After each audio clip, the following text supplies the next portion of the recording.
ngomongin terkait dengan sektor properti, apakah masih menarik, dan kita fokusin aja hari ini yang kita bahas adalah properti residensial. Karena seperti yang kita tahu ya, yang namanya kita ngomongin sektor properti itu luas banget. Makanya supaya kita mengerucutkan pembahasan kita kali ini, kita bahasnya itu sektor properti residensial. Halo, Telholan.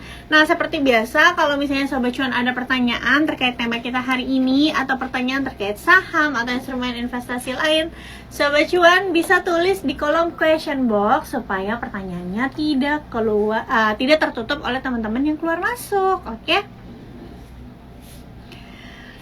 Sobat Cuan, aku lagi mau cek dulu nih market kita hari ini. Ternyata IHSG itu ditutupnya melemah 0,29% ya. Tapi sepanjang seminggu ini ternyata asing masuk ke dalam bursa saham kita itu sekitar 500 miliar. Oke? Lumayan nih 500 miliar, dan yang banyak dibelinya itu selama sepekan ini adalah saham BBRI, Telkom, Astra, Bank Mandiri, Aman, BBNI, dan juga AMRT. Menarik properti. Oke, langsung aja kita bahas ya. Nah, itu tadi update dari IHSG kita yang melemah 0,29%. Wajar aja sih melemah, karena kemarin kan udah efektivitas MSCI ya. Aku mau bahas dulu nih terkait dengan tren indeks properti kita dari awal tahun sampai saat ini. Dan ternyata per hari ini kita tuh udah memasuki bulan Desember, artinya IHSG kita ini udah mau hampir setahun ya. Kita kilas balik sedikit nih Sobat Cuan, beberapa saham residensial kita di pertengahan tahun itu sempat mengalami kenaikan harga saham ya, kayak CTRA, terus DILD yang residensial, terus SMRA, BSDE, karena waktu itu di pertengahan tahun atau bulan Juni bulan Juli itu inflasinya Amerika sempat melandai ke angka 3%. Jadi banyak yang berekspektasi kayaknya suku bunga bakalan turun gitu ya. Maka harga saham-saham properti waktu itu mengalami kenaikan. Tapi nyatanya 1 bulan kemudian ternyata inflasinya Amerika naik kembali. Akhirnya The Fed kembali naikkan suku bunga gitu ya, dan higher for longer. Akhirnya harga-harga saham dari si sektor properti ini mengalami penurunan. Nah, sebenarnya apa sih yang mempengaruhi sektor properti, apalagi properti residensial ini? Yang pertama udah pasti suku bunga. Yang kedua adalah daya beli masyarakat. Nah, untuk menutup kekurangan atau sentimen negatif dari kedua hal ini di Indonesia, makanya pemerintah itu memberlakukan insentif pajak untuk pembelian rumah hingga 2 miliar, dan untuk pembelian rumah hingga 5 miliar tetap diberikan insentif pajak, namun maksimal pembeliannya itu yang dikasih free pajaknya itu 2 miliar. Jadi implementasinya akan dilakukan melalui 2 tahap. Tahap pertama berlangsung dari tanggal 23 November sampai 24 Juni, dan ini insentif pajaknya 100% ya, jadi pajaknya gratis kalau misalnya teman-teman beli rumah di harga 2 miliar. Sedangkan tahap kedua itu berlangsung 24 Juli sampai 24 Desember tahun depan. Ini intensifnya itu sebesar 50% aja. Kebijakan ini tuh sebenarnya nargetin siapa sih? Nargetin investor-investor yang punya pendapatan di atas 500 juta per bulan untuk berinvestasi di sektor atau berinvestasi di propertinya langsung atau beli rumah ya. Tentu ini berpotensi menguntungkan pemain properti yang menawarkan rumah di kisaran harga 1 sampai 5 miliar seperti CTRA, SMRA, Pakuan, dan juga BSDE.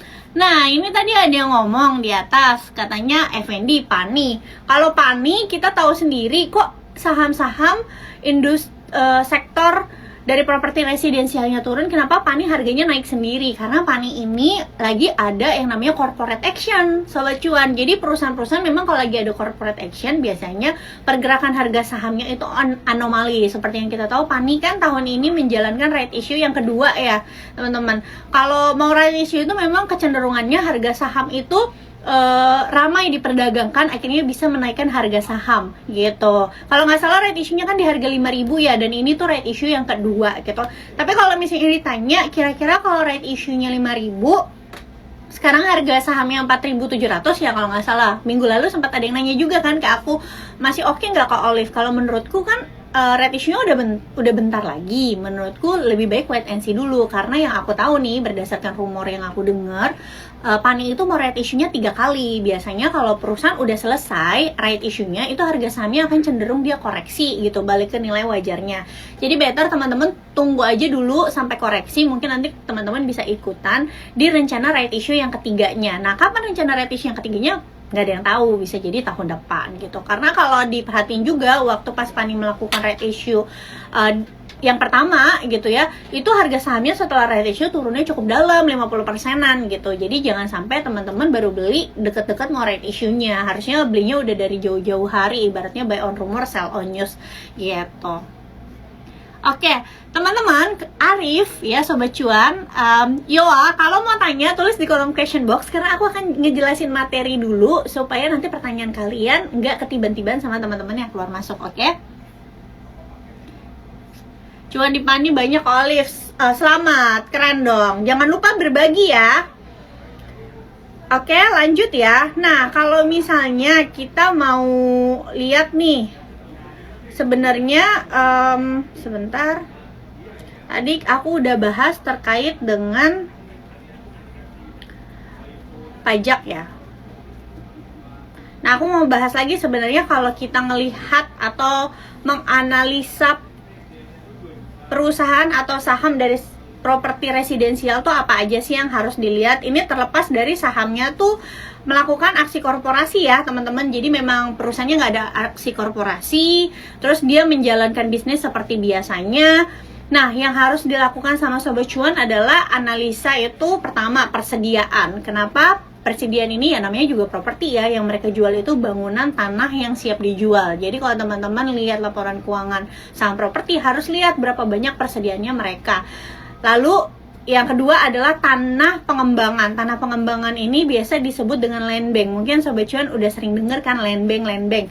Nah, harus dilihat lagi nih land banknya, apakah banyak yang sudah ada infrastrukturnya atau belum. Kalau land banknya masih di daerah-daerah yang masih belum sama sekali ada pembangunan, kan pasti butuh biaya untuk membangun. Nah, lihat nih, butuh biaya untuk membangun daerah tersebutnya pakai apa? Apakah pakai hutang atau menerbitkan obligasi? Karena udah pasti kalau perusahaan menerbitkan obligasi atau mengambil hutang baru, pasti kan harus bayar bunga, dan tentu ini akan mempengaruhi laba bersih mereka untuk sementara waktu sampai akhirnya land bank tersebut bisa dijual ke customer.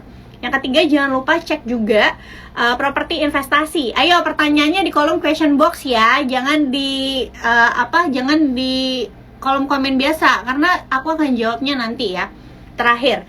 Oke, yang ketiga adalah jangan lupa perhatian properti investasi, yaitu tanah dan bangunan untuk recurring income. Jadi kalau teman-teman lihat ya, perusahaan properti residensial yang kayak Pakuwon, SMRA, BSDE, biasanya mereka tuh nggak hanya jualan rumah, tapi mereka juga punya mall. Nah, mallnya ini itu dicatatkannya sebagai recurring income atau pendapatan yang berulang gitu ya. Pendapatan yang memang mereka dapetin setiap bulannya atau setiap tahunnya. Kayak misalnya hotel, kayak Pakuwon kan, grupnya Pakuwon mereka punya apa teman-teman? Kokas, Gancit, Pakuwon Mall. Nah, ini yang dinamakan recurring income. Jadi teman-teman juga harus lihat nih, kira-kira perusahaan properti yang teman-teman incar ada nggak recurring income-nya. Karena recurring income ini tentu membantu perusahaan properti apabila perusahaan tersebut lagi kesulitan berjualan properti ke customer gitu, istilahnya jadi bumper lah gitu.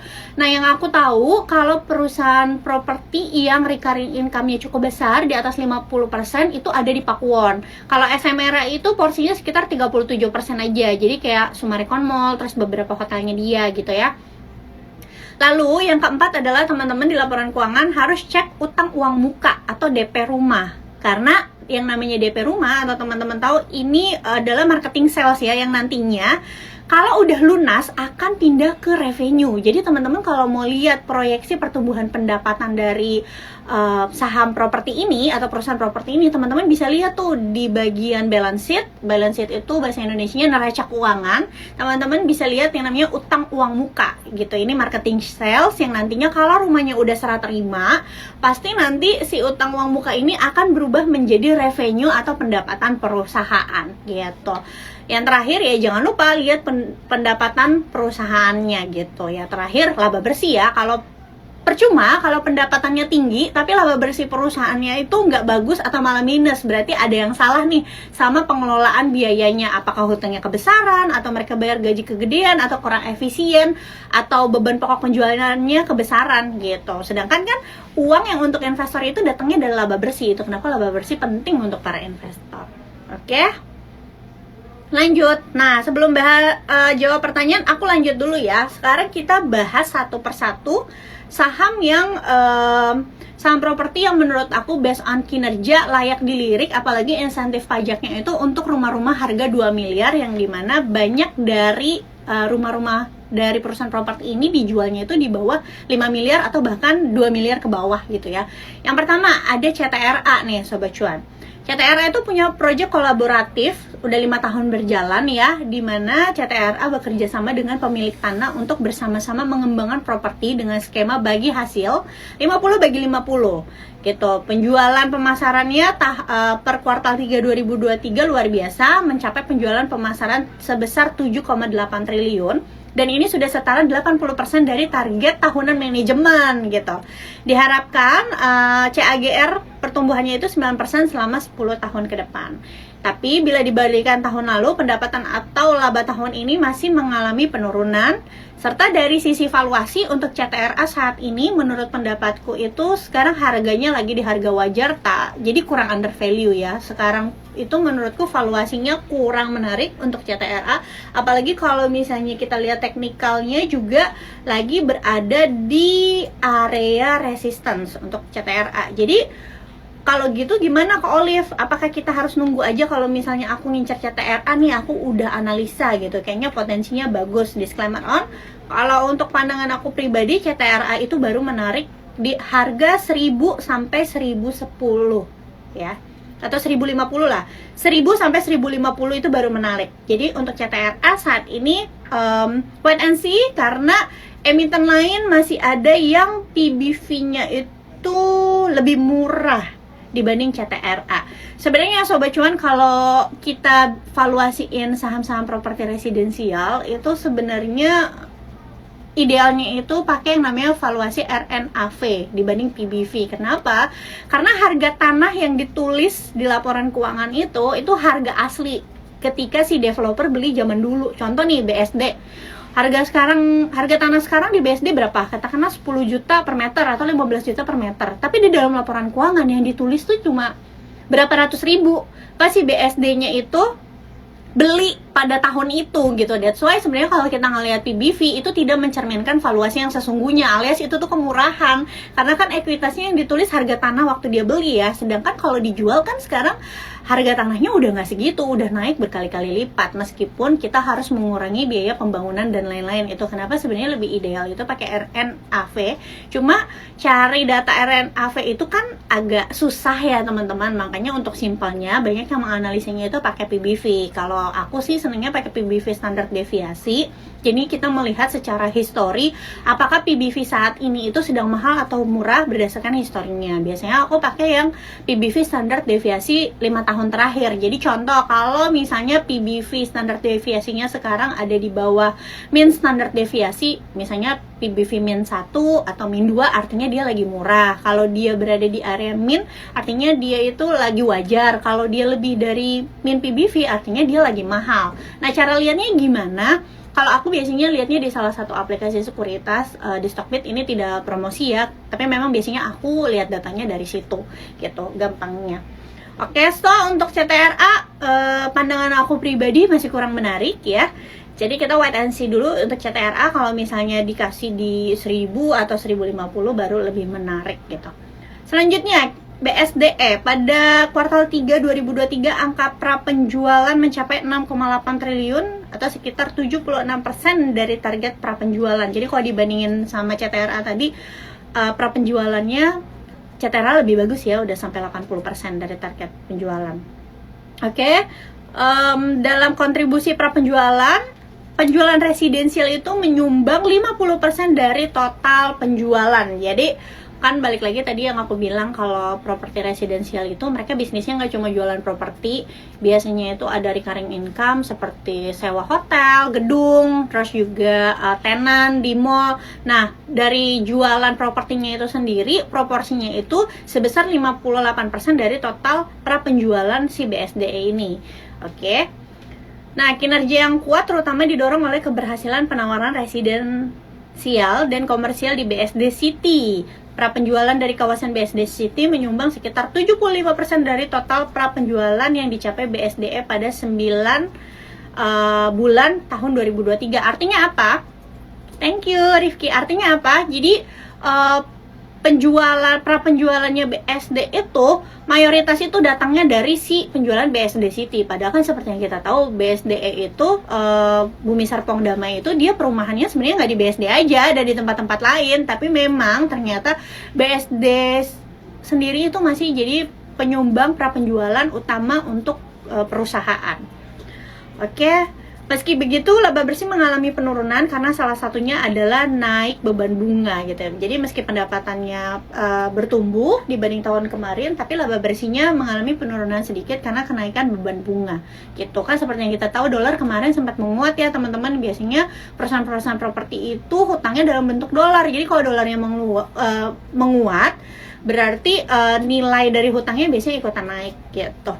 Nah, untuk valuasinya seperti apa? Kalau dibandingin sama CTRA, BSDE sih lebih murah ya teman-teman. Apalagi sekarang PBV-nya itu ada di 0,6 kali, sedangkan CTRA itu PBV-nya di 1,2 kali. Nah, secara standar deviasi juga, 5 tahun terakhir BSDE itu sekarang sedang berada di min 1 PBV standar deviasi. Artinya, masih under value untuk BSDE. Based on technical juga kita perhatikan di sini.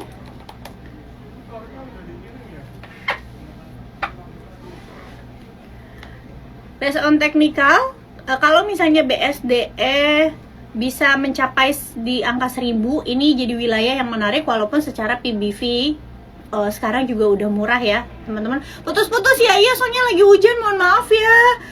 Semoga jelas ya. Oke, untuk BSDE valuasi masih murah, tapi mungkin teman-teman kalau misalnya mau cari titik entry walaupun valuasinya masih murah untuk BSDE bisa nawar-nawar dikit nih ke bawah 1000 di harga 1000 sampai 1020 ya. Tapi sebenarnya kalau mau beli secara bertahap dari sekarang juga ya nggak apa-apa juga, valuasinya juga masih PBV 0,6 kali gitu.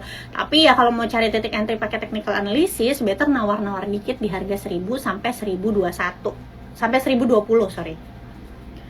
Lanjut ya. Kita ke SMRA. SMRA ini pertumbuhan pendapatan berulang yang menarik atau recurring income. Jadi menawarkan konsep ruang retail baru di Summarecon Karawang pada bulan Oktober 2023. SMRA membuka konsep gerai otentik pertama di Indonesia, yaitu Gerai Summarecon Villaggio yang berlokasi di Karawang Timur, kurang lebih 60 km sebelah timur Jakarta.